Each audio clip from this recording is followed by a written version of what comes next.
team cycles here, just a quick demo on a tubeless setup. Now this wheel in particular isn't tubeless currently, so we're going to take the old rim tape off, ready for the new tape.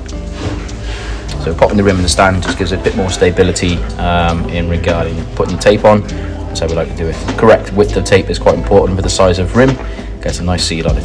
Give it a clean down with alcohol, ready for the tape on. So stretch your tape all the way around, nice and tight, a full loop. You can do 2 loops if you want, depending on your tyre fitting.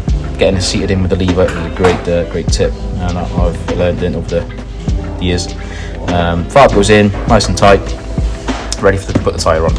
Now at this point we've chose to use a Pirelli tyre, good tyre, sear really well, and performance is really good as well.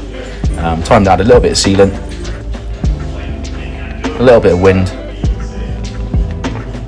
give the valve a clean off. At this point, agitating the wheel around gets that sealant into the places it needs to be, and then we're done.